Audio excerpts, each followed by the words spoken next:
As today's 4 p.m. Eastern Time non-waiver trade deadline approaches, we'll keep you up to date with the latest news, buzz, rumors and more.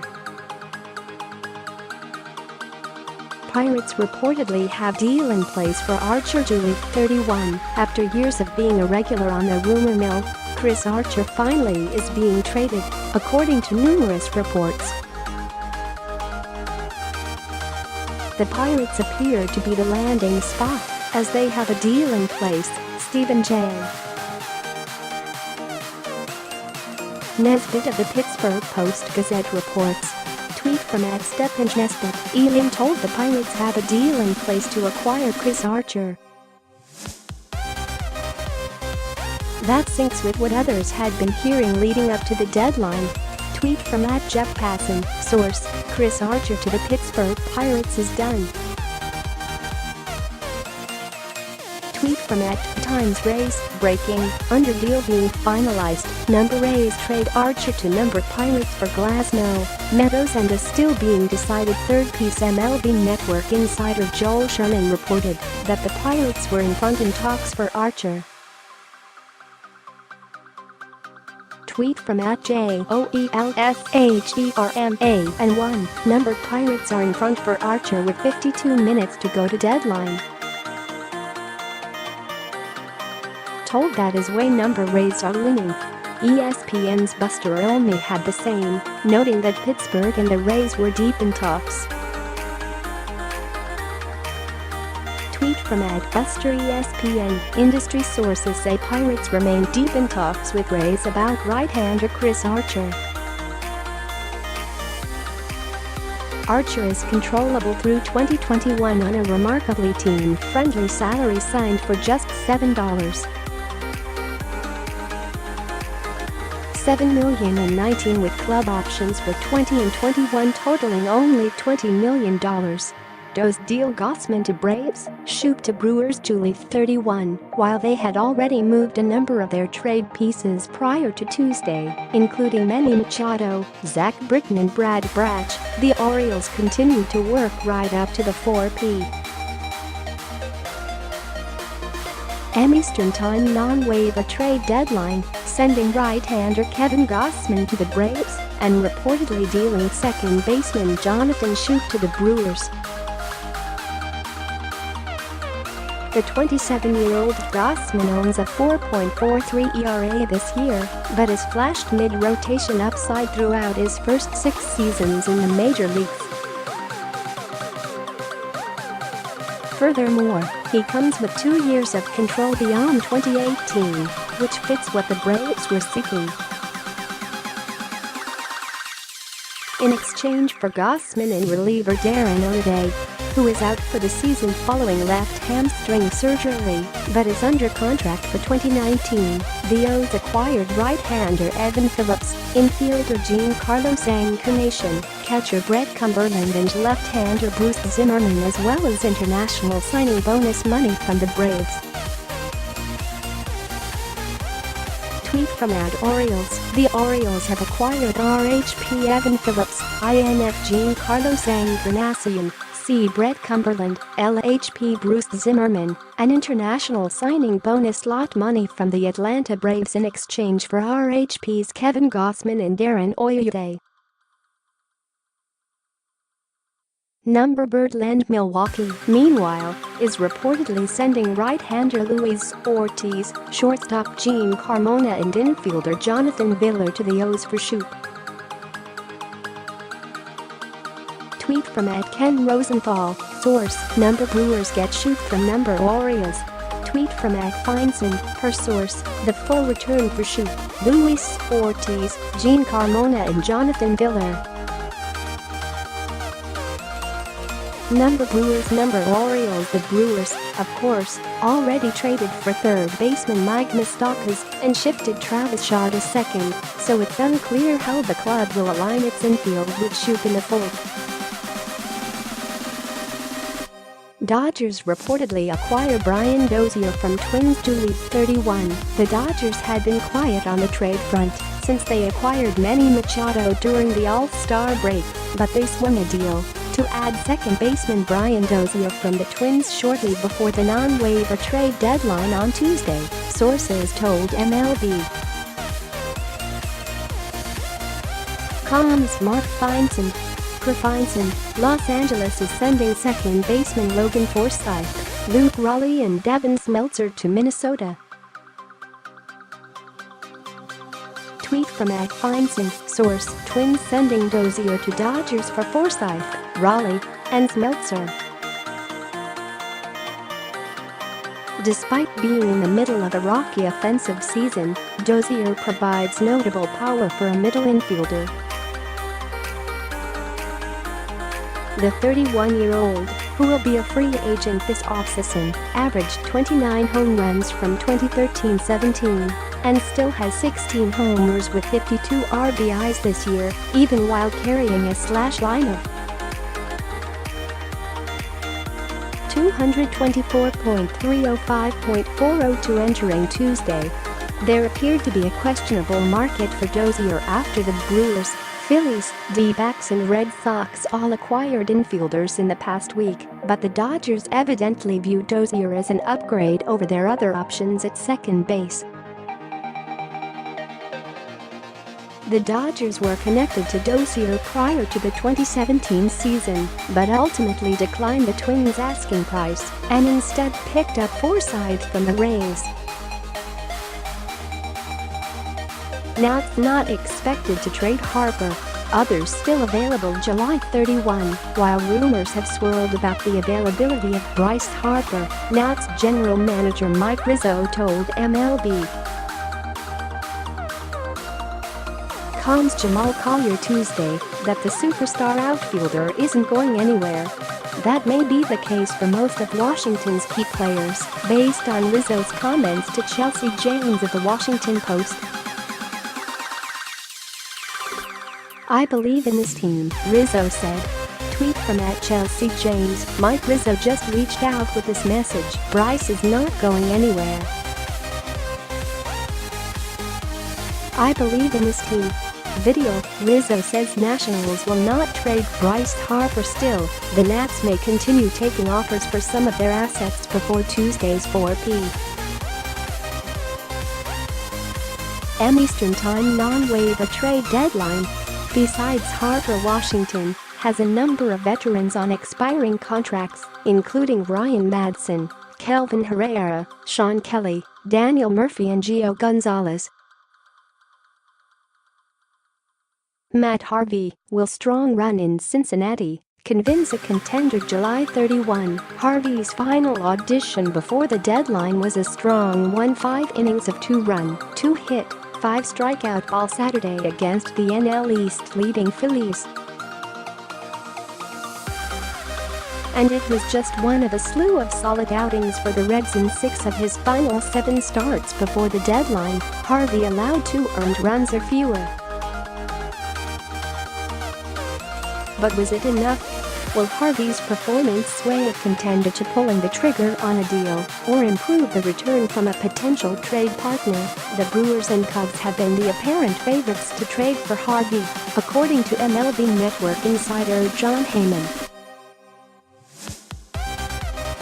The Cubs hold one of the worst starting ERAs in the big leagues, with pitchers Jose Quintana and Kyle Hendricks struggling this season and Yu Darvish on the shelf. Tweet from @Jon Heyman, sources, Brewers and Cubs are among the main teams in mix for Matt Harvey. Not likely Braves, I am told. Meanwhile, according to a report from MLB Network insider Ken Rosenthal on Sunday, some teams might not be convinced, even with Harvey's stuff looking sharper of late. Per Rosenthal, rival clubs still don't sound terribly excited about him, viewing him as no. For number 5 starter. Tweet from @Ken Rosenthal, takeaway 1 poor outing, and Matt Harvey's ERA in 13 other starts with number Reds is 3.63 ERA.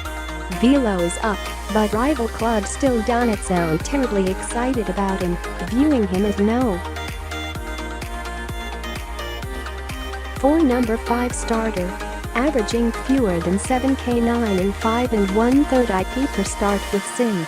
On Saturday, Harvey's four-seam fastball averaged 95.2 miles per hour and reached as high as 97.9 miles per hour on a first-aiming strikeout of Odubel Herrera, Harvey's fastest pitch of the season. Harvey struck out 3 batters: Herrera, Rhys Hoskins and Nick Williams, on fastballs thrown 97 miles per hour or harder. The last time he had got multiple swings and misses on 97+ miles per hour fastballs was Game 5 of the 2015 World Series. Harvey remains Cincinnati's most likely player to be traded. The 29-year-old will be a free agent this winter and can't bring the Reds any draft pick compensation. He's ineligible for a qualifying offer because he was an in-season acquisition from the Mets. Milwaukee has had ongoing talks with the Reds about Harvey, as MLB.com's John Paul Morosi reported this week. Heyman reiterated Saturday that the Brewers are in on Harvey and would be a great spot for him. According to USA Today's Bob Nightingale, Atlanta is determined to get a starter by Tuesday's 4 p.m. trade deadline, and the Braves are in the mix for Harvey. Tweet from @Nightingale: The Atlanta Braves have been the team most aggressive in pursuit of Cincinnati Reds starter Matt Harvey in their trade talk, having moved Pham. Could Card sell more pieces? July 31, the Cardinals made a surprising deal Tuesday morning, sending outfielder Tommy Pham to the Rays for a trio of prospects. For a club that entered the day at 54-52 and only 4 games out of a National League postseason spot, this could indicate Street Lewis is planning to sell. If so, what's next? I think the Cardinals are willing to shake things up right now, insider John Heyman said on MLB Network. They're not happy with the way things are going. They're barely over .500 and clearly are in a sell mode. Video: Rays acquire Tommy Pham from Cardinals right-hander Bug Norris. Their 33-year-old closer is having a strong year. 3.07 ERA, 1.07 WHIP, 11.3 K9, and will be a free agent at season's end, which makes him a possible trade chip, as has been rumored. Same goes for slugger Jose Martinez, who began 2018 as the club's starting first baseman before falling out of favor under new manager Mike Shildt, in part for his limited defensive capabilities. The 30-year-old is hitting .294, .358, .459 with 13 homers and 59 RBIs, and comes with club control through 2022. One other intriguing name that might not be entirely out of the question: Marcell Ozuna, an outfielder the Cards acquired last offseason with the expectation he would solidify the middle of their lineup. The 27-year-old, however, has struggled to find consistency in his first year in Street Lewis. .708 ops. The club might not want to sell low on Ozuna. Then again, it just did with Pham, who was fantastic in his breakout 2017 before slumping to 248.331, .399 and 18. Rays trade Ramos to Philly as July 31. Wilson Ramos is on his way to Philadelphia. The Rays traded the catcher to the Phillies for a player to be named later Tuesday, less than an hour before the 4 p.m. Eastern Time non-waiver trade deadline. In the final regular season of a 2-year deal with Tampa Bay, Ramos has recorded a 297.346.488 line with 14 homers and 53 RBIs in 78 games. He was set to start behind the plate for the American League in this year's All-Star game before injuring his left hamstring. Ramos, 30, is still on the disabled list, but that apparently wasn't enough to prevent the Phils from dealing for him. The Phillies have been involved in trade discussions regarding several major names throughout July, including Manny Machado, Zach Britton, Adam Jones and Andrew McCutchen, but adding Asdrubal Cabrera from the Mets had been their biggest move. The Phillies' current starting catcher, Jorge Alfaro, owns a .704 OPS with 104 strikeouts and just 13 walks in 275 plate appearances this season. The former top prospect may still be part of Philadelphia's future plans, but the club was evidently looking to shore up the position, at least for 2018. As an added bonus for the Phillies, the acquisition of Ramos keeps him away from the division rival Nationals, who had also been connected to the catcher. Ramos played for Washington from 2010-16. Mets holding on to DeGrom, Syndergaard, Wheeler. July 31. This season hasn't been up to expectations for the Mets, but it seems they're holding out hope for 2019 by holding on to their 3 top starting pitchers. While there has been nearly non-stop speculation all month long about the Mets' plans for Jacob deGrom, Noah Syndergaard and Zach Wheeler amid an underwhelming market for starters, it became evident Monday afternoon that the 3 right-handers just might be staying put, according to Buster Olney of ESPN. Tweet from @BusterESPN, Mets will keep deGrom, Syndergaard through deadline BC. They don't want to rebuild, which is also part of reason why they aren't lowering price on Wheeler.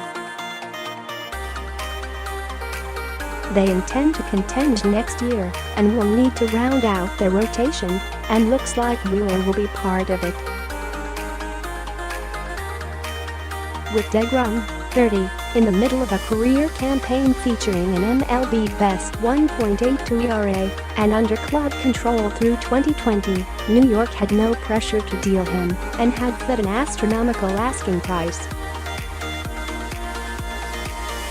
Meanwhile, it was unlikely the Mets would sell low on the 25-year-old Syndergaard, who has been limited to 13 starts due to a strained ligament in his right index finger and, most recently, being on the DL with hand, foot and mouth disease. Wheeler, 28, had been garnering the most interest over the past week or so, as teams have been taking notice of his improved performance and velocity increase dating back to the start of June. 3.20 ERA in past 11 starts. But Andy Martino of SNY would consider it very surprising if Wheeler is traded today. Tweet from @Martinanek, at this point would be very surprising if the Mets trade Zach Wheeler today. Heyman, Real Muto trade talks non-existent. July 31. It looks as though JT Real Muto will be staying with the Marlins beyond Tuesday's 4 p.m. Eastern Time non-waiver trade deadline, as MLB Network insider John Heyman reports that trade discussions for the catcher are non-existent. Tweet from @John Heyman told that, at this moment, talks regarding Real Muto are non-existent. Marlins Miami, though, is still exploring additional deals after sending reliever Brad Ziegler to the D-backs and reportedly trading outfielder Cameron Maybin to the Mariners on Tuesday. Per Heyman, The Marlins are talking to teams about utility player Derek Dietrich and first baseman Justin Bauer. Tweet from @JohnHeyman, Marlins aren't done and are talking to teams about Dietrich and Bauer. While the Marlins have discussed Real Muto with the Nationals since the offseason, those talks have continually stalled as Miami's asking price has remained exorbitant. And of course, it's no surprise that the Marlins want a huge haul for Real Muto.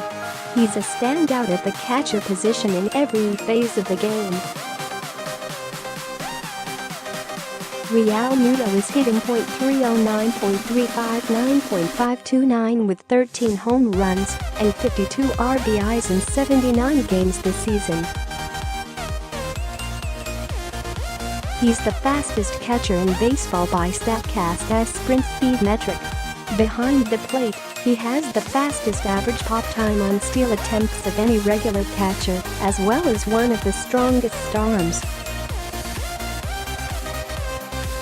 Not only that, he's just 27 years old and remains under club control through 2020. McCutchen trade considered unlikely. July 31, several contenders have reportedly considered trading for Andrew McCutchen, but a deal may be unlikely. "I don't see that happening today," a Giants official told MLB Network insider Jon Heyman.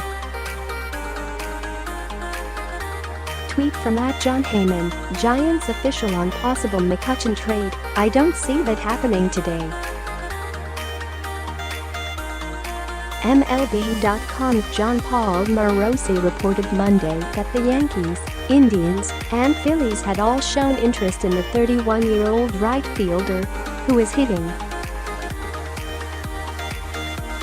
.253, .405 with 10 homers and 43 RBIs for San Francisco this year. Cleveland, however, might be out of the mix after addressing its outfield need by getting Leonys Martin from the Tigers on Tuesday.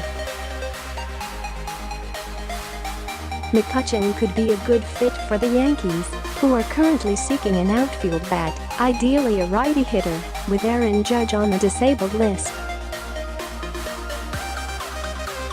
But New York's interest in the 2013 NL MVP is soft, according to MLB.com's Mark Feinsand, who notes that the Yankees appear to be targeting other outfielders ahead of McCutchen.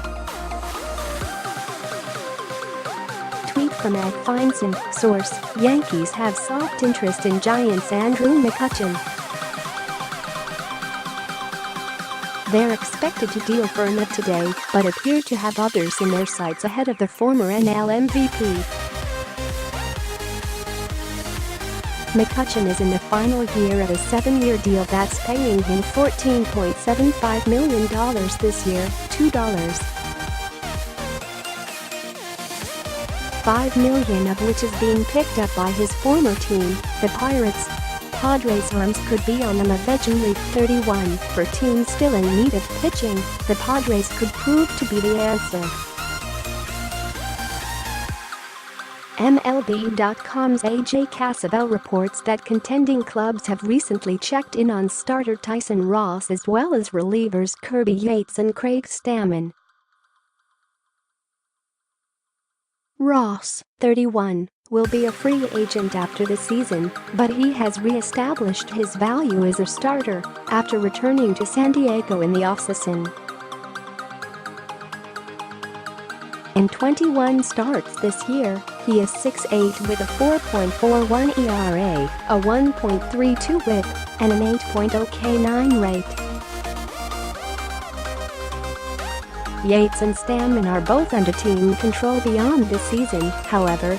Yates, 31, is under contract through 2020, while the 34-year-old Stammen won't reach free agency until after 2019. Both have been excellent out of the Padres' bullpen this year, with Yates posting a 1.60 ERA and a 0.89 WHIP, while Stammen holds a 2.63 ERA and a 1.11 WHIP. Accordingly, San Diego seems likely to move at least one arm prior to the deadline. Could Grandy return to the Bronx July 30? The Yankees took further steps to bolster their rotation Monday by adding Lance Lynn and could now turn to the outfield as their chief priority before the deadline. MLB.com's John Morosi reports the Bronx Bombers' targets could include an old friend, Granderson. Tweet from @John Morosi, source, number Yankees, number Phillies have shown interest in number Blue Jays of Curtis Granderson. At MLB Network, Granderson enjoyed a fruitful 4-year run in the Bronx from 2010-13, which included 2 All-Star Game selections and a 4th-place finish in All MVP voting in 11, when he paced the junior circuit with 119 RBIs. Granderson could give New York some outfield depth as the club awaits Aaron Judge's return from the disabled list, and he still remains a viable bat against right-handed pitching. The Phillies have checked in on outfielders Joey Gallo and Nathan Jones, and so Morosi's report reaffirms their search for outfield depth.